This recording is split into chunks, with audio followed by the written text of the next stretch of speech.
الشيطان الرجيم بسم الله الرحمن الرحيم فلا تك في مرية مما يعبد هؤلاء ما يعبدون إلا كما يعبد آباؤهم من قبل وإنا لنوفوهم نصيبهم غير منقوص ولقد آتينا موسى الكتاب فاختلف فيه ولولا كلمة سبقت من ربك لقضي بينهم وإنهم لفي شك منه مريب وإن كلا لما ليوفينهم ربك أعمالهم إنه بما يعملون خبير فاستقم كما أمرت ومن تاب معك ولا تطغوا إنه بما تعملون بصير ولا تركنوا إلى الذين ظلموا فتمسكم النار وما لكم من دون الله من أولياء ثم لا تنصرون وأقم الصلاة طرفي النهار وزلفا من الليل إن الحسنات يذهبن السيئات ذلك ذكرى للذاكرين واصبر فإن الله لا يضيع أجر المحسنين فلولا كان من القرون من قبلكم أولو بقية ينهون عن الفساد في الأرض إلا قليلا ممن أنجينا منهم واتبع الذين ظلموا ما أترفوا فيه وكانوا مجرمين وما كان ربك ليهلك القرى بظلم وأهلها مصلحون ولو شاء ربك لجعل الناس أمة واحدة ولا يزالون مختلفين إلا من رحم ربك ولذلك خلقهم وتمت كلمة ربك لأملأن جهنم من الجنة والناس أجمعين وكلا نقص عليك من أنباء الرسل ما نثبت به فؤادك وجاءك في هذا الحق وموعظة وذكرى للمؤمنين وقل للذين لا يؤمنون اعملوا على مكانتكم إنا عاملون وانتظروا إنا منتظرون ولله غيب السماوات والأرض وإليه يرجع الأمر كله فاعبده وتوكل عليه وما ربك بغافل عما تعملون صدق الله مولانا العظیم. جب اللہ تعالی نے فرمایا کہ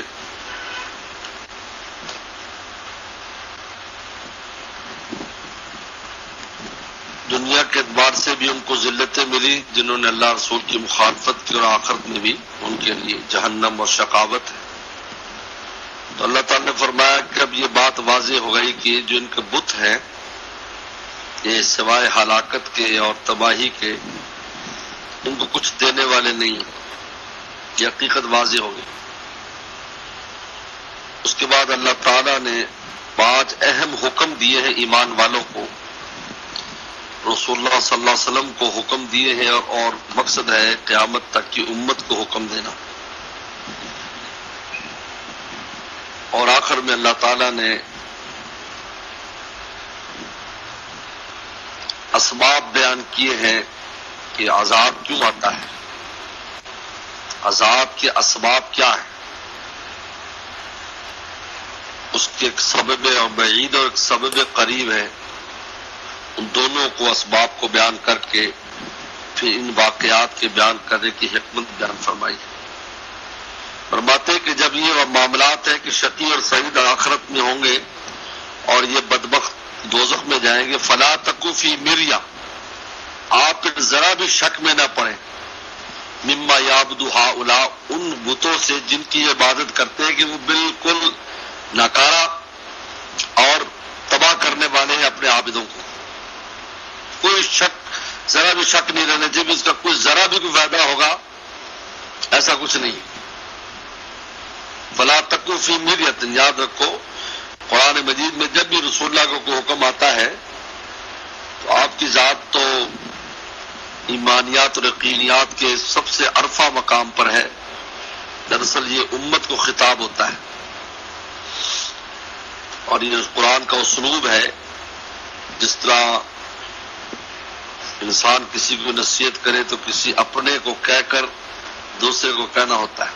وہ تو اپنا ہے، اس سے تو نہیں ہوتا کہ وہ کام کرے گا، مقصد دوسروں کو کہنا. یہاں پر بھی فلا تکو فی مریۃ، سب کو بتایا جا رہا ہے، ایمان والوں کو دیکھ لو، ذرا شکلا کرو، ان کو بتوں کو دیکھ کر سمجھنا کہ ذرا بھی انہیں کو فائدہ پہنچاتے ہوں گے. ما یعبد اللہ کا ما یعبد آباؤہم من قبل، یہ بھی ایسی بلا دلیل بات کر رہے ہیں جیسے ان کے ماں باپ بلا دلیل، نہ ان کے پاس کوئی دلیل تھی، ان کے پاس کوئی دلیل ہے، ان کو فائدہ ہوا نہ ان کو فائدہ. وَإِنَّا لَمُوَفُّوهُمْ نَصِيبَهُمْ، ہم پورا پورا ان کو ان کا حصہ دیں گے، عذاب کا غیر منقوص، ذرا اس میں کمی نہیں کریں گے، پورا پورا حصہ سزا کے ملے گا ان کو. اس کے بعد اللہ تعالیٰ نے، اب قرآن مجید میں اختلاف ہوتا تھا، قرآن مجید ایسی فصیح بلی کتاب، اور رسول صلی اللہ علیہ وسلم تلاوت فرماتے، پھر اس میں کفار انکار کر دیتے، کوئی جادو، کوئی ظاہر، کوئی کاہن، پتہ نہیں کیا کیا الفاظ کہتے. اللہ نے تسلی دی کہ موسیٰ علیہ السلام کو تورات دی گئی، اس وقت بھی یہی ہوا، کسی نے مانا کسی نے نہیں مانا. آپ کو قرآن اگر کوئی مانتا ہے نہیں مانتا ہے تو آپ تسلی رکھے، پہلے موسیٰ علیہ السلام جیسے الاعظم پیغمبر کو ان کو تورات جو کتاب دی گئی، بہت بڑی کتاب ہے تورات، احکام کے اعتبار سے پہلی کتابوں میں وہ سب سے فائق ہے. اس کے بعد پھر قرآن آیا تو پھر مہیمن علی، قرآن نے کہا قرآن بھی اس کے مضامین کا محافظ ہے، یعنی تورات انجیل کے مضامین کو قرآن نے اپنے اندر سمویا ہے. کہا کہ اس میں اختلاف ہوا، یعنی یہ اختلاف کرنا کتاب اللہ سے یہ کوئی نئی بات نہیں ہے، لہذا آپ تسلی رکھیں. وَلَقَدْ آتَيْنَا مُوسَىٰ الْكِتَابَ، ہم نے موسیٰ علیہ السلام کو کتاب دی، فَاخْتُلِفَ فِيهِ، اس میں بھی اختلاف ہوا. وَلَوْلَا كَلِمَةٌ سَبَقَتْ مِن رَبِّكَ، اگر تیرے رب کی طرف سے بات گزر نہ چکی ہوتی، لَقُضِيَ بَيْنَهُمْ، اس وقت فیصلہ کر دیا جاتا. اللہ کی طرف سے بات گزر چکی ہے کہ یہ ابھی یہ دنیا دار آزمائش ہے، یہ سب آخرت میں فیصلے ہوں گے، ورنہ اسی وقت فیصلہ حق اور باطل کا ہو سکتا ہے، کوئی دیر کی ضرورت نہیں ہے. وَإِنَّهُمْ لَفِي شَكٍّ مِّنْهُ مُرِيبٍ، وہ لوگ شک میں تھے، مریب ان کے دلوں میں ہمیشہ کھٹکھٹا رہا تورات کی طرف سے، جو تورات کے منکرین تھے ہمیشہ شک میں رہے اور ان کے دل میں کھٹکا رہا تورات کی طرف سے کہ یہ سچی کتاب نہیں.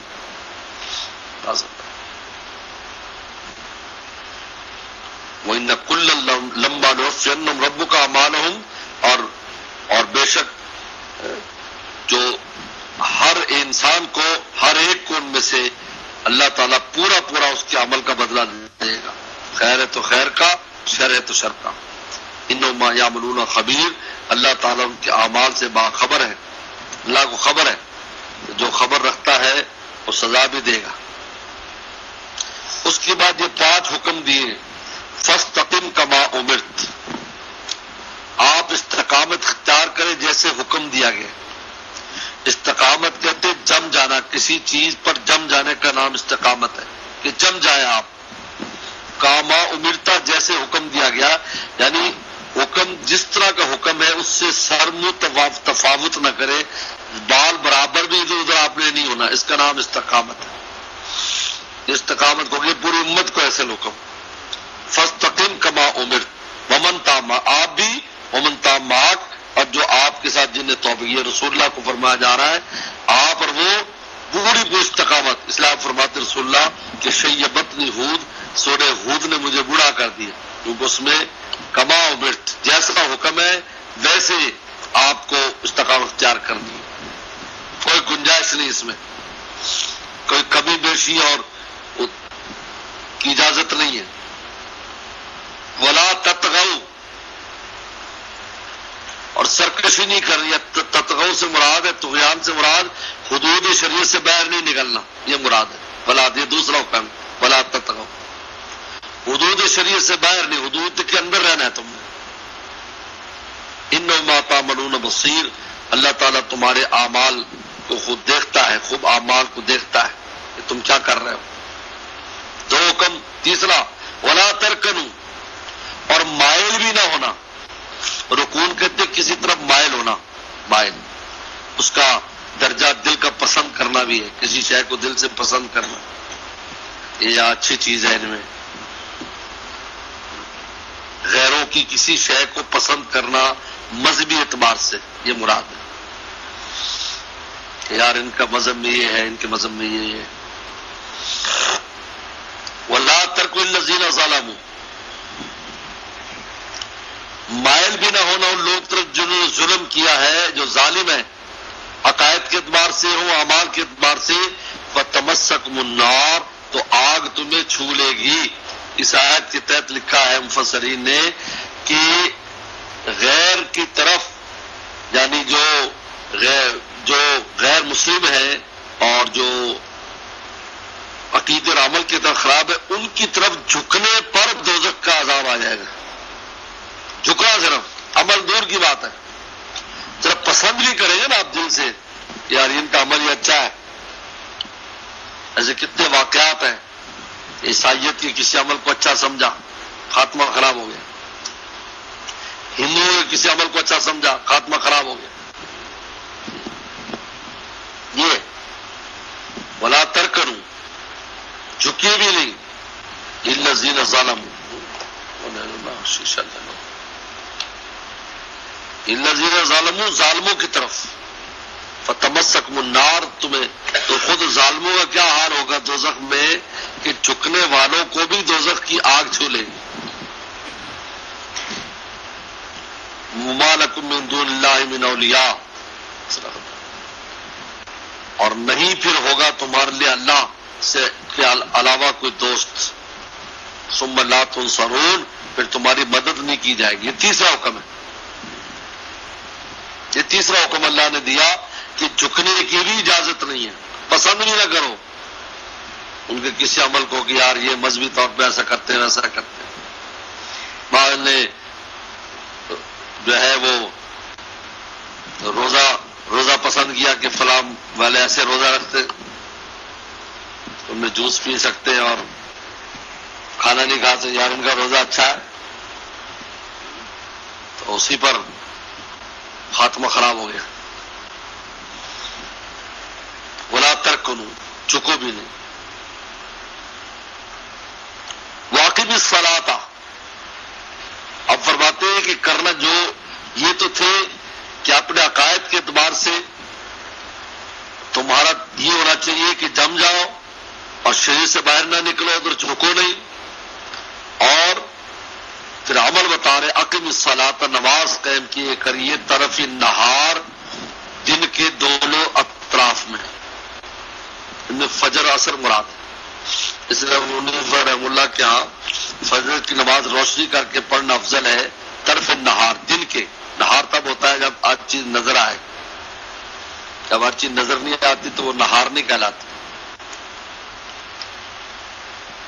وَزُلْفٌ مِّن اللَّيْلِ، اور رات کے کچھ حصے میں. اس میں تہجد کی نماز ہے، یہ پڑھو. نفلوں میں سب سے اونچی نفل تہجد کے نفل. ہمارے حضرت کے شاہ ابرار اقصی رحمۃ اللہ علیہ کے جو جانشین ہیں حکیم کلیم اللہ صاحب فرماتے ہوئے کوئی مشکل نہیں ہے، جب بھی پیشاب وغیرہ کے لیے رات کو اٹھو بس جلدی سے وضو کر کے 2 رکعت پڑھ کے پھر سو جا کر تہجد ہو جائے گی. ورنہ عشاء کے ساتھ ہی پڑھ لو. ان الحسنات یذہبن السیئات، بے شک نیکیاں برائیوں کو لے جاتی ہیں. کیونکہ برائی جو اس سے ظلمت آتی ہے، جب انسان نیکی کرتا ہے تو اس سے نور آتا ہے، تو نور آنے سے ظلمت کا اثر ختم ہو جاتا ہے. یہ ہے یعنی اس کو ختم کرنے والی کیا چیز ہے؟ نیکی ہے، گناہ کو ختم کرنے والی. ذالک ذکری للذاکرین، اس میں نصیحت ہے نصیحت پکڑنے والوں کے لیے. اب یہ جتنی باتیں اوپر گزری ہیں جس میں استقامت ہے اور طغیان نہ کرنا ہے اور رکوع نہ کرنا ہے اور نماز کا قائم کرنا ہے، ان سب میں انسان کو تکلیف پیش آئے گی. نفس پر بھی مشقت ہوگی اور انسان کے جسم پر بھی مشقت ہوگی، مال پر بھی اس میں مشقت ہو سکتی ہے. وَاصْبِرْ، تو صبر سے کام لیں. یہ ہے تو صبر کا حکم آ گیا کہ یہ سارے کام تم تب کر سکو گے تم میں صبر کرنے کا وصف ہو. اگر تم صبر کرنے وصف ہوگا تو پھر ساری چیزوں میں استقامت، یہ وہ سارے کام تم کر سکتے. وصبر، صبر کیجیے. فإن اللہ لا یضيع اجر المحسنین، اللہ تعالیٰ نیکی کرنے والے کو اجر ضائع نہیں کرتے. اصل محسنین میں صابرین کے اجر کو ضائع نہیں کرتے. وہ صبر کرتا اس کا اجر ضائع نہیں ہوتا. صبر جو ہے، اور ویسے بھی قرآن دوسرے مقام پر کہا کہ وَاسْتَعِينُوا بِالصَّبْرِ وَالصَّلَاةِ، صبر اور نماز سے مدد حاصل کرو، کیونکہ نماز میں بھی مشقت ہے. اس کے بعد اللہ تعالیٰ نے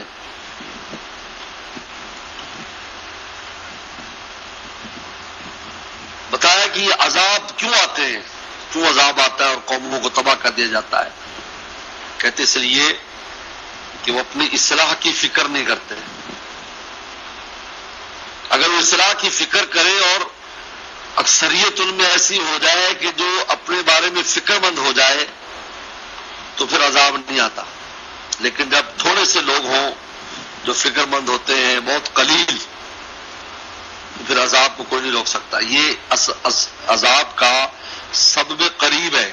عذاب آنے کا سبب قریب غالب اکثریت کا بیراہ ہو جانا ہے. جب غالب بیراہ ہو جاتے ہیں تو پھر عذاب آ جاتا ہے. اور سبب بعید وہ اللہ کی حکمت ہے کہ اللہ نے اس دنیا میں خیر شر دونوں رکھے ہیں. جہنم کا پیٹ بھی بھرنا ہے. دونوں خیر شر دونوں راستے ہیں، کیونکہ دار آزمائش ہے. فرمایا فلولا کان من القرون من قبلکم، بس کیوں نہ ہوئے من القرون ان سنگتوں میں، ان لوگوں میں، ان قوموں میں، من قبل جو تم سے پہلے تھے، اولو بقیت عقل والے لوگ. بقیہ یہاں سے عقل کے معنی میں لیا. اولو بقیت، کیوں نہیں تم سے پہلے سمجھدار لوگ، ینہون عن الفساد فی الارض، جو روکتے زمین پر فساد کرنے سے، الا قلیلا، تھوڑے سے لوگ تھے جن نے کام کیا، ممن انجینا منہم، جن کو ہم نے نجات دے دی. پوری قوم کو نجات نہیں مل سکی ان کی وجہ سے، کیونکہ بہت قلیل تھے. اگر زیادہ ہوتے تو پوری قوم بچ جاتی. واتبع الذین ظلموا ما اترفوا فیہ، اور اتباع کی ظالموں نے کس کی؟ ما اترفوا فیہ، اس راستے کی جس میں اترفوا فیہ عیاشی، اطراف کہتے عیاش، جن میں وہ عیاشی کے راستے جو پیچھے پڑ گئے ظالم. اترفوا فیہ ناز و نام کے پیچھے، ناز و نام اور عیش و عشرت کے پیچھے پڑ گئے ظالم لوگ. وکانوا مجرمین، اور وہ مجرم تھے، یعنی جرم کے عادی ہو گئے. اب یہ وما کان ربک لیہلک القری بظلم، اللہ تعالیٰ کبھی کسی بستی کو ہلاک نہیں کرتے ظلم کے ساتھ. واہلھا مصلحون، جبکہ اس کے اہل والے مصلحون ہوں، اصلاح میں لگے ہوئے ہوں. اس سے یعنی یہ ان اسباب میں سے اہم سبب ہے. اصلاحی کام جو ہوتا ہے، یہ کہنا سنتے رہنا لوگوں کو، اصلاح کا کام جو ہے اللہ کے عذاب کو روک دیتا ہے. 3 چیزیں اللہ کے عذاب کو روکتی ہیں، یا رسول اللہ کی ذات، اور یا استغفار، اور یا اصلاح کا کام. واہلھا مصلحون، لیہلک القری بظلم، واہلھا جس میں اصلاح میں مصلحین ہیں، لگے ہوئے ہیں، خود بھی اپنے بڑوں سے اور وہ اپنے چھوٹوں کو اور اپنے دوستوں کو سب اسی فکر میں رہتے. اللہ کا عذاب کو چیز روک دیتی. یہ تو عذاب کا، یہ تو سبب قریب تھا کہ عذاب اس لیے آتا ہے کہ لوگ عیاشی پڑ جاتے ہیں اور تھوڑے سے لوگ رہ جاتے اصلاح کی بات کرنے والے. سبب بعید ولو شاء ربک لجعل الناس امۃ واحدہ، اگر تیرے رب چاہتا سب کو ایک ہی امت بنا دیتے، سارے توحید پر ہوتے، سب نیک ہوتے. لیکن ایسا نہیں، اللہ کی اس مسلط کے خلاف ہے. ولا یزالون مختلفین، وہ برابر لوگ اختلاف کرتے رہتے ہیں. الا من رحم ربک، مگر جس پر تیرا رب رحم کرے. یہ بڑا عجیب ہے کہ رحم جس بندے پر کر دیا جاتا ہے اس کا کام ہمارے شیخ فرماتے تھے جن دعاؤں میں لفظ رحم ہے وہ خوب مانگا کرو. حب لنا من لدنک رحمہ انک انت الوہاب. جس میں جن دعاؤں میں لفظ رحم آتا ہے اللہ مرحمنی بترک معاصی، کیونکہ رحم ایک ایسی چیز ہے جب یہ آتا ہے بندے پر تو عقیدہ بھی اس کا صحیح رہتا ہے، عمل بھی صحیح رہتا ہے.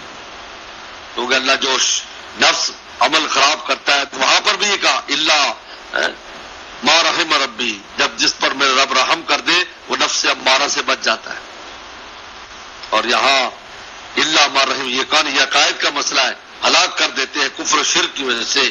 اللہ من رحم ربک، مگر جس پر تیرا رب رحم کرے.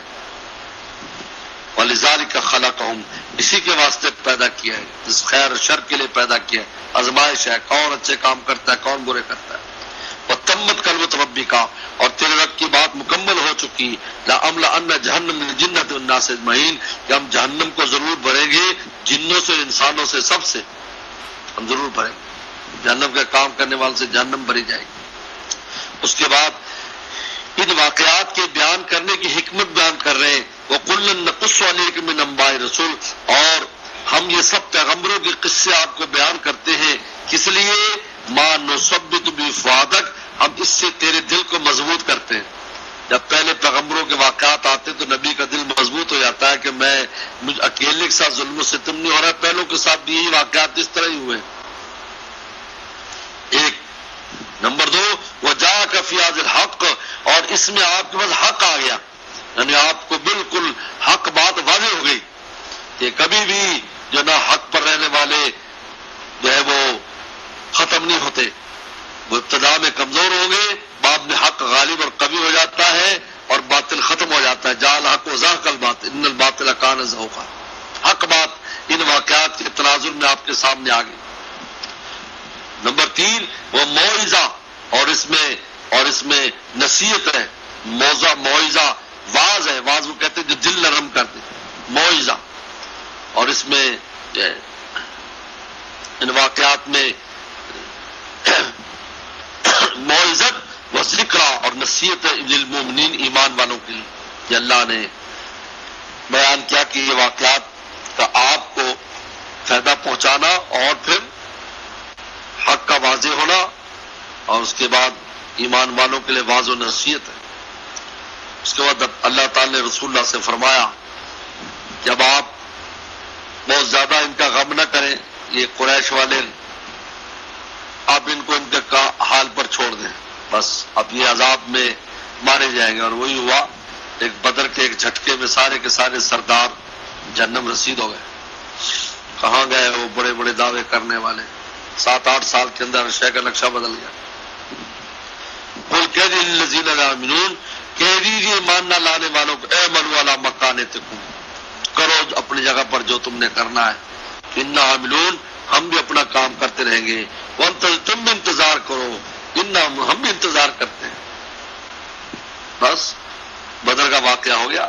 اور خود بدر کے واقعے میں وضاحت سے فرمایا کہ دونوں فریقین میں سے کسی کا بھی جنگ کا ارادہ نہیں تھا، لیکن ہم نے لا کر بڑھوا دیا تاکہ حق واضح ہو جائے. اس کے بعد فرمایا وَلِلَّهِ غیب السماوات والارض، اللہ تعالیٰ اپنی قدرت کاملہ کو بیان کرتے ہیں. اللہ ہی کے لیے زمین آسمانوں کی غیب کی باتیں، اس کا علم اتنا محیط ہے. وَلِيُّ يُرْجَ الْأَمْرُ كُلُّهُ، اسی کی طرف سارے کام لوٹ کے جانے ہیں. قدرت ایسی اس کی، کوئی کہیں نہیں بھاگ سکتا. دادا فَاعْبُدْهُ، آپ اس اللہ کی عبادت کریں، وَتَوَكَّلْ عَلَيْهِ، اس پر توکل کریں. بس یہ اللہ کی عبادت کریں، توکل کریں. اس کی ترتیب سے معلوم ہوتا ہے کہ عبادت کا دوام سے توکل پیدا ہوتا چلا جاتا ہے انسان. کیونکہ جب انسان اللہ کی بات کرتا ہے تو اس کا دل اللہ کی ذات پر تکیہ کرنا شروع کر دیتا ہے. توکل تکیہ کرنا ہے، ٹیک لگانا ہے، اعتماد کرنا ہے. فَاعْبُدُوا، عبادت کیجیے. اللہ کا علم اور اللہ کی قدرت سب کو محیط ہے، سب کو جانتے ہیں کیا ہو رہا ہے، اور سب نے انہیں کے پاس آنا ہے. آج بات توکل کریں. وَمَا رَبُّكَ بِغَافِلٍ عَمَّا تَعْمَلُونَ، اور آپ کا رب تمہارے اعمال سے غافل نہیں ہے، اللہ کے سب سامنے ہے. تم اچھے کام کرو سامنے ہے، جو لوگ برے کام کر رہے ہیں، حق کے راستے میں رکاوٹ ہے، ان کا بھی اللہ تعالیٰ علم رکھتے ہیں. تو اس طریقے پر اللہ تعالیٰ نے اس سورہ ہود میں آخر میں آ کر اس تمام جو واقعات ہوئے ان کے فوائد اور ثمرات کو آخر میں بیان فرما دیا. صدق اللہ مولانا العظیم. بس آج اس دفعہ کا یہ انشاءاللہ آخری سبق ہے. اس کے بعد 10 محرم حرام کے بعد جو ہے نا حج سے انشاءاللہ واپسی پر سبق ہوگا. آپ اس دوران کو یاد کریں، پڑھیں، پہلے دعا بھی کریں، سفر آسان ہو، آپ شت والا ہو. دعا کر ہی لو. اللہم لک کمان تصلی علی مان حلو وفر بنا کمان طلف انک انت التقوی والمغفرہ. اللهم انا نسألك في سفرنا هذا البر والتقوى ومن العمل ما ترضى. اللهم هون علينا سفرنا هذا واتقنا بعدا. اللهم انت الصاحب في السفر والخليفة في الأهل. اللهم انا نعوذ بك من معصاة السفر وكآبة المنظر سوء المنقلب في المال والأهل والولد. اللهم يسر لنا أمورنا مع الراحة لقلوبنا وأبداننا والسلامة والعافية في ديننا ودنيانا. وكن صاحبنا في سفرنا وخليفة في أهلنا واطمس على وجوه أعدائنا وامسكنا مكانة فلا يستطيع المضي والمجيء إلينا. اللهم اطوي عنا بعد السفر. اللهم اطوي عنا بعد السفر. اللهم اطوي عنا بعد السفر. اللهم لا سهل إلا ما جعلته سهلا وأنت تجعل السهل إذا شئت. اللهم اجعل حجنا حجا مبرورا. اللهم اجعل حجنا حجا مبرورا. اللهم حجنا حجا مبرورا. اللهم اغفر لنا وارحمنا. اللهم اغفر لنا وارحمنا. ربنا اغفر لنا ولإخواننا الذين سبقونا بالإيمان ولا تجعل في قلوبنا غلا للذين ربنا إنك رؤوف رحيم. اللهم إنا نسألك علما نافعا وعملا متقبلا. اللهم إنا نسألك علما نافعا ونعوذ بك من علم لا ينفع. اللهم إنا نسألك العفو والعافية المعافاة الدائمة في الدين الدنيا والآخرة. ربنا تقبل منا إنك أنت السميع العليم. صلى الله تعالى على خير خلقه محمد وآله وصحبه أجمعين. السلام علیکم. وعلیکم السلام.